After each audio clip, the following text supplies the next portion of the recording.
Assalamualaikum warahmatullahi wabarakatuh. Mohon izin Bapak dosen pengampu, Bapak Dr. Sugeng Prayotno MM.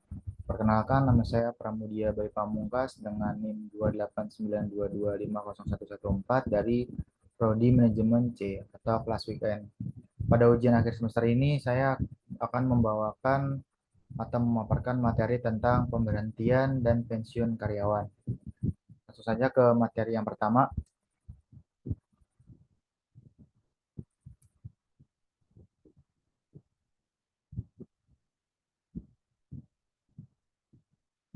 Pemberhentian. Pemberhentian adalah pemutusan hubungan kerja seseorang karyawan dengan suatu organisasi perusahaan. PHK. Pengertian PHK merupakan sebuah konsep yang dilakukan oleh perusahaan untuk mengakhiri hubungan kerja, yang mana dapat disebabkan oleh berbagai macam hal. Dengan demikian, hak serta kewajiban antara karyawan dan juga perusahaan bisa hilang. Alasan-alasan PHK berdasarkan Undang-Undang Nomor 12 Tahun 1964 seizin P4D, P4P dan memperhatikan status karyawan yang bersangkutan.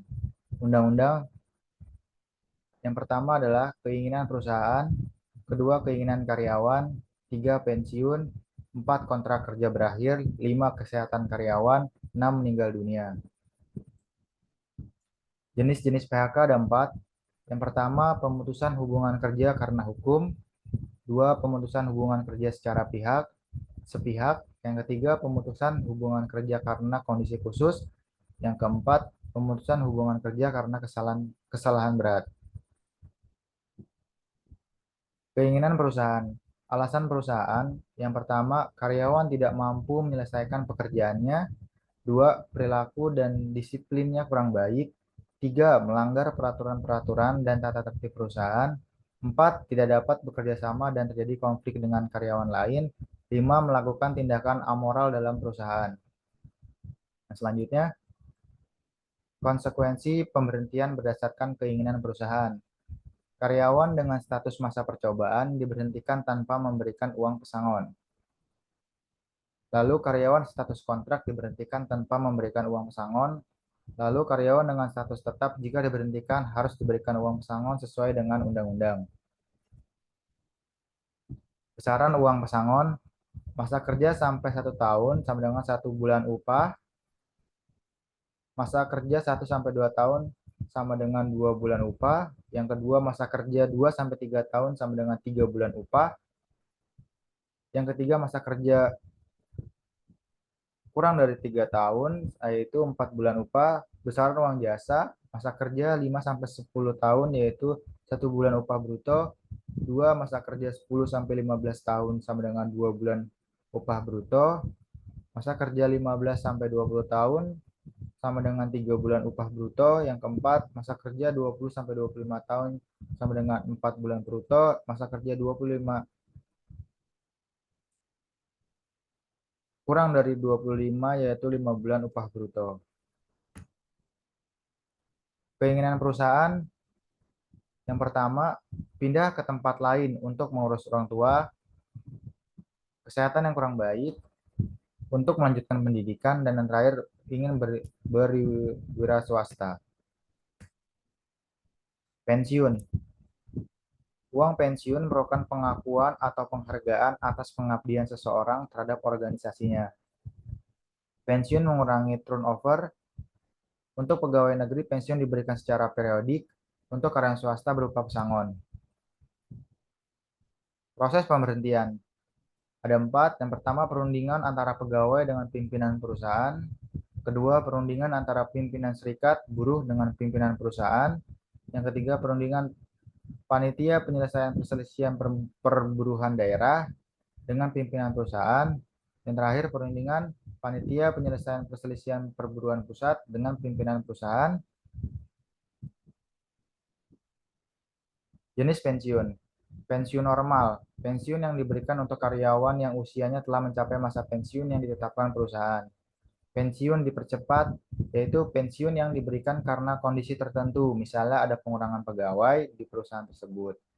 Pensiun ditunda. Pensiun atas permintaan karyawan tetapi usia permintaan pensiun belum mencapai usia pensiun. Pensiun yang dana pensiunnya diberikan pada saat peminta berusia pensiun.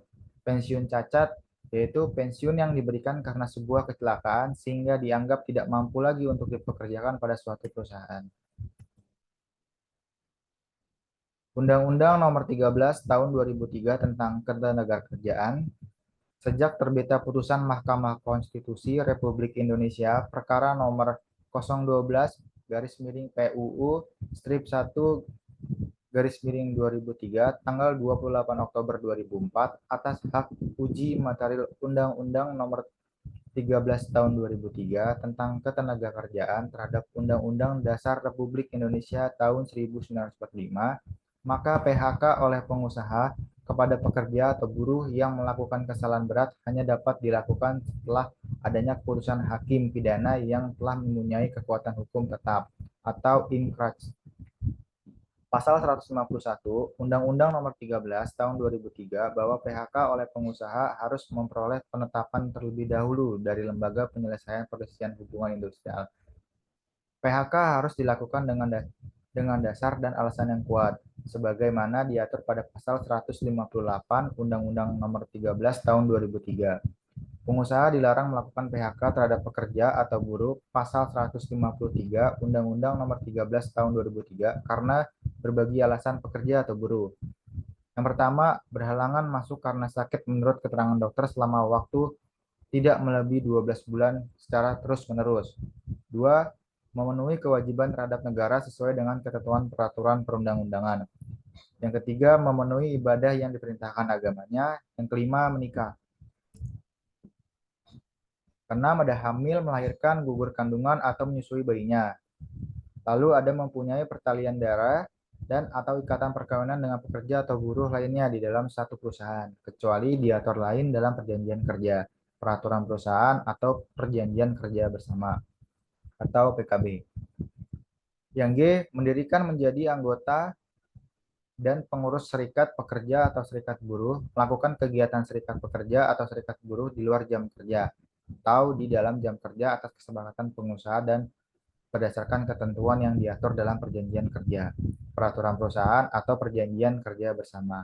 Yang H, mengadukan pengusaha kepada yang berwajib mengenai perbuatan pengusaha yang dilakukan tindak pidana kejahatan.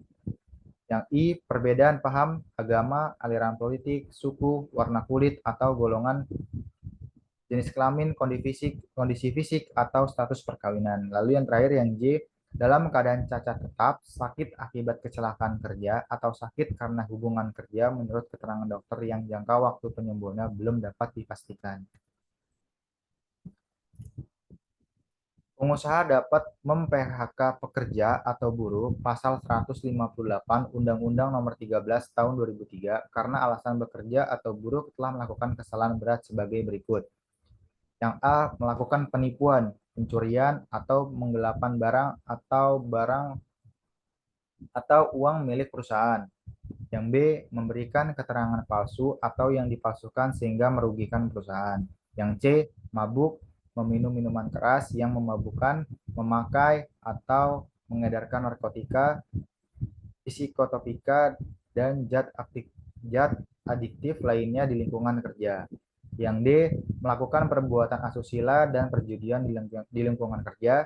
Yang E, menyerang, menganiaya, mengancam, atau mengintimidasi teman sekerja atau pengusaha di lingkungan kerja. Yang F, membujuk teman sekerja atau pengusaha untuk melakukan perbuatan yang bertentangan dengan peraturan perundang-undangan. Yang G, dengan ceroboh atau sengaja merusak atau membiarkan keadaan bahaya barang milik perusahaan yang menimbulkan kerugian perusahaan. Yang H, dengan ceroboh atau sengaja membiarkan teman sekerja atau pengusaha dalam keadaan bahaya di tempat kerja. Yang I, membongkar atau membocorkan rahasia perusahaan yang seharusnya dirahasiakan kecuali untuk kepentingan negara. Baik, kesimpulan dari materi yang saya paparkan pada kesempatan kali ini yaitu yang pertama, pemberhentian pegawai adalah hal yang pasti terjadi. Yang kedua, pemberhentian pegawai berarti berhentinya kegiatan kerja seseorang pegawai dari suatu organisasi perusahaan. Yang ketiga, pemberhentian pegawai bisa disebabkan oleh undang-undang, keinginan perusahaan, keinginan pegawai, pensiun, kesehatan, kontrak kerja berakhir, meninggal dunia, atau sebab-sebab lainnya. Baik, cukup sekian dan terima kasih presentasi saya pada ujian akhir semester kali ini. Saya akhiri presentasi pada kali ini. Wassalamualaikum warahmatullahi wabarakatuh.